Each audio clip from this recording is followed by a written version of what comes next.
So as promised, we're going to dive a little deeper into Cramer's rule and apply it now to 3 variables. So that's going to be a 3 by 3 matrix, because remember it only works on square matrices.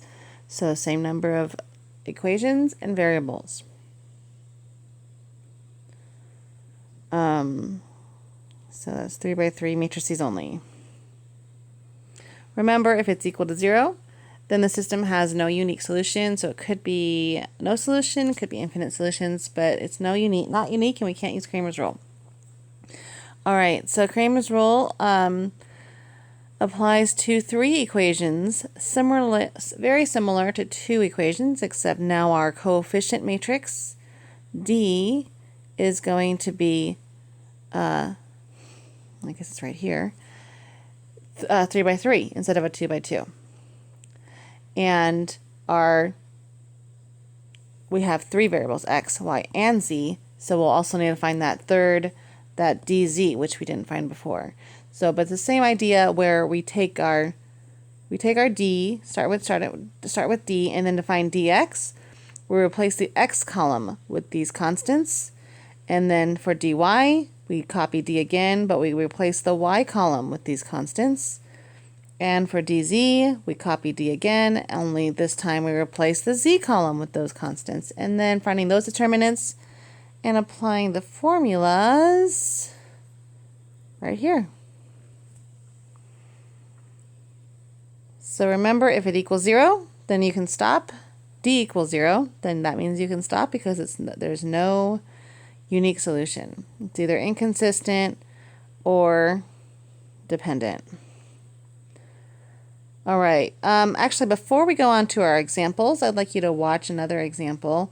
So I'd like you to pause this video, go to example 6 from your textbook. This was also in your pre-lesson, so you may have already seen it, but now that you've done some Cramer's rule with 2 by 2, I want you to see that example again.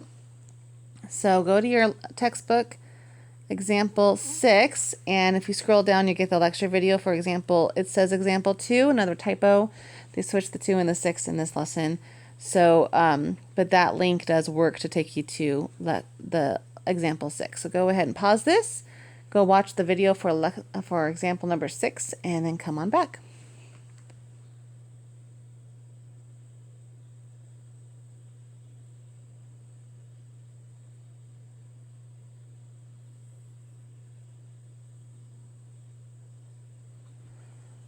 Okay, welcome back. So we've seen one example now. You saw example 6.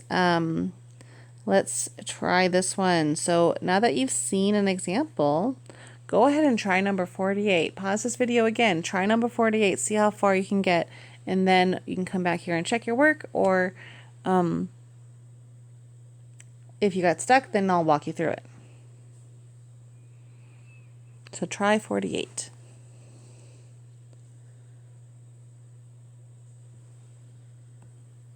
So on your homework, you'll be doing number 47. So I pulled up number 48 as an example. Those are similar. So remember, our first thing, we got to set up the d, the dx, dy, and dz. So our d is equals, not a matrix, sorry, determinant of the coefficient matrix. So there's ones in front of all these are coefficients of 1. So I have a -1, 1, 1, and then a 1, 1, -1, and a 1, 1, 1. So that's my coefficient matrix, that determinant. So let's solve that or evaluate that.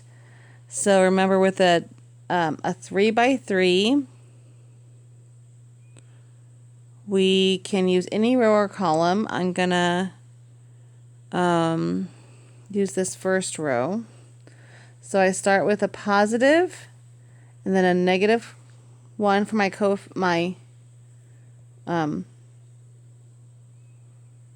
constant, and then I can cross off this one and this one, and that gives me the determinant 1, 1, -1, 1. And then my next term, I'll do this guy, but this time I need a minus. I have alternating signs, and then I have a coefficient of 1, and the determinant. Remember, I cross off this row, this column, and this row, and I'm left with the 1, 1, negative 1, 1. And now I have a plus, alternating plus minus for my third term. So I'll use this one as my constant. Cross off that row and column, and I'm left with a determinant 1, 1, 1, 1. All right, so there's the value of D, which I can evaluate now. So I have negative 1 times the determinant of this, which is 1 minus a negative 1, which is going to be 2. I'm going to write that on the line above. Negative 1 times 2 is 2. And then I have 1 times this determinant, which is 1 minus a negative 1. So that's, again, 2. And I have a negative 1 times it, so I have a negative 2 again. And then I have a positive, 1 times 1 minus 1, which is 0. So adding those together, I get a negative 4. So D equals negative 4. I'll go ahead and put a blue highlighter on that to remind me myself that that is important. I'm going to need that later. Put it aside for right now, though. And then I need to find dx, dy, and dz. So let's see. Dx, whoops, that's the highlighter. Dx equals, sorry.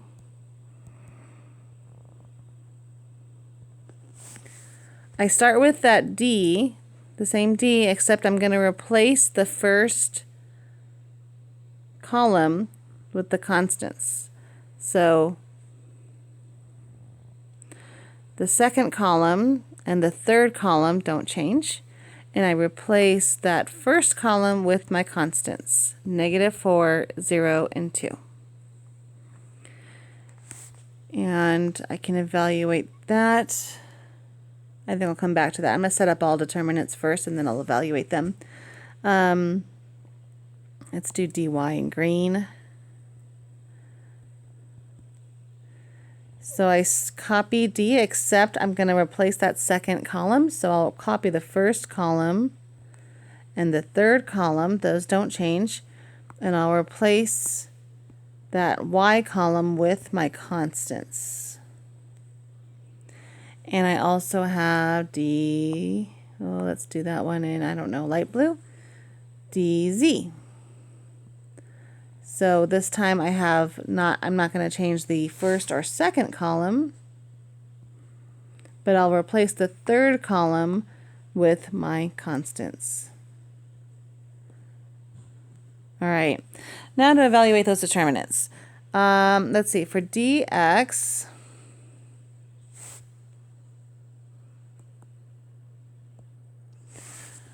I'm going to use row 2 to expand because it has the easiest numbers. It has a 0, so that means one term I don't have to calculate, and it also has 1s, which is easier to multiply than 4s and 2s. So I'm going to use row 2.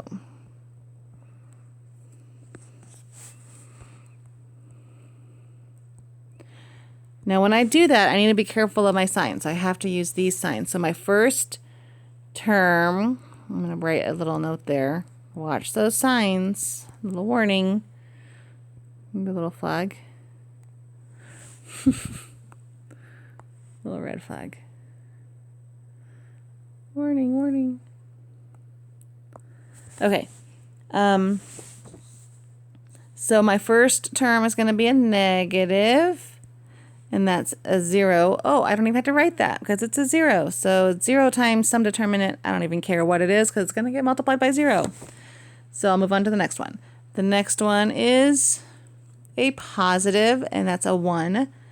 So I have plus 1 times the determinant that's left after I take out that row and column, which leaves me the negative 4, 1, 2, and 1. And then my next term is a negative, so I have minus. And my next element, oops, I didn't mean to do that. My next element is the negative 1, so that's my coefficient. And my determinant is a little squished is what it is.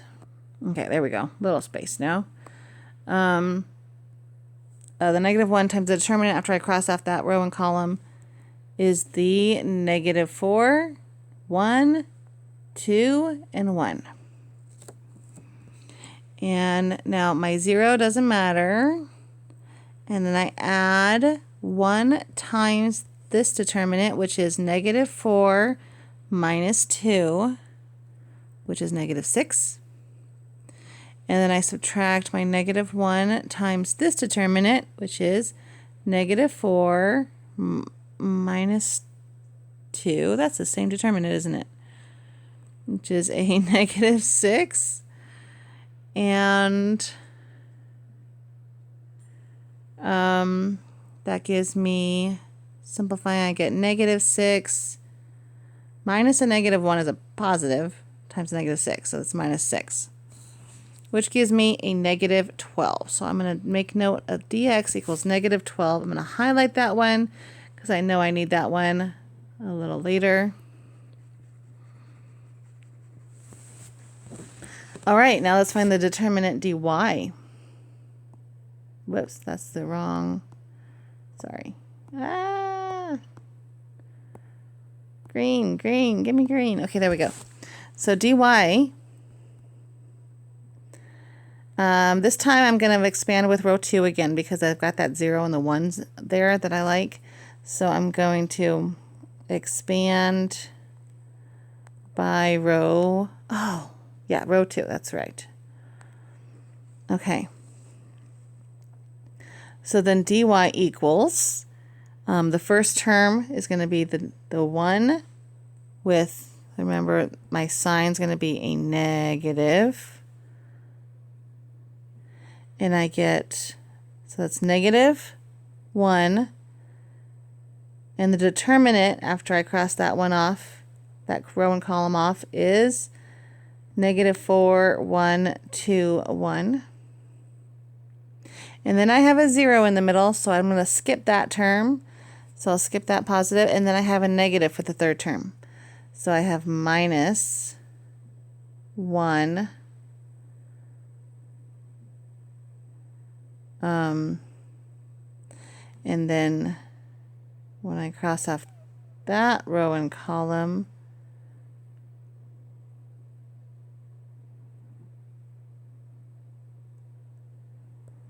I'm left with negative 1, negative 4, 1, 2.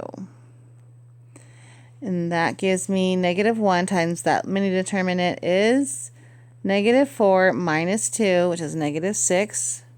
Then I have minus 1 times that determinant is negative 2 minus negative 4, so that's plus 4, which gives me a 2.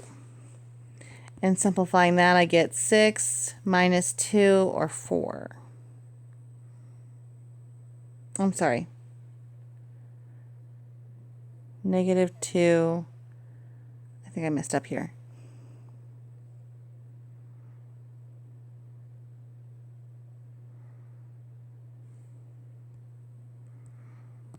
I'm sorry. That should be a minus because of the sign of the position, and then a negative 1 because of the element.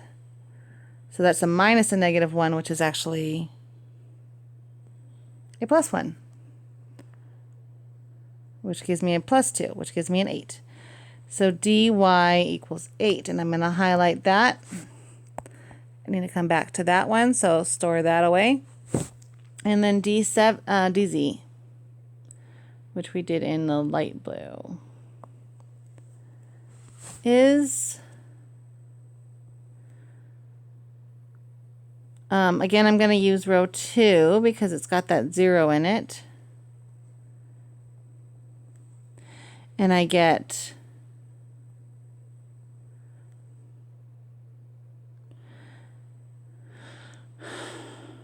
okay, so row 2 starts with a negative. So that's a -1.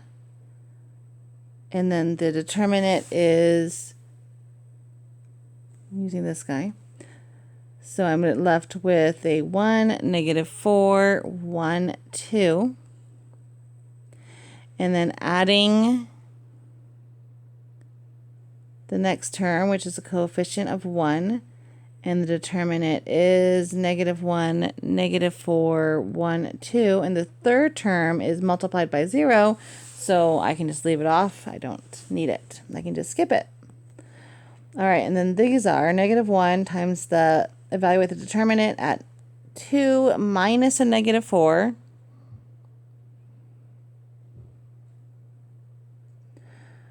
So that's 6. Plus 1 times, what is this guy? -2 minus a -4, which gives me -2 minus a negative, so that's +4. So that's 2. Okay. And then that's -6 plus 2, which gives me -4.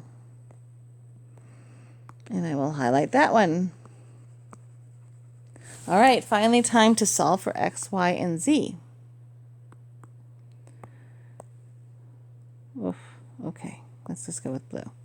So remember the x equals dx over d. And dx was -12, and our d, we stored it up here, is -4.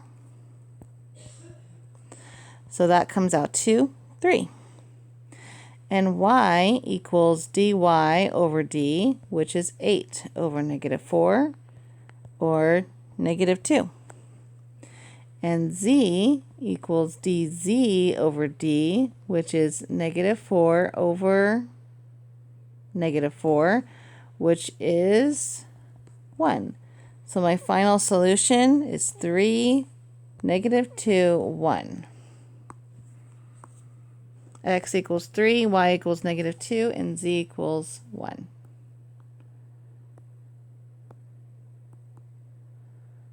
Whoops, wrong color.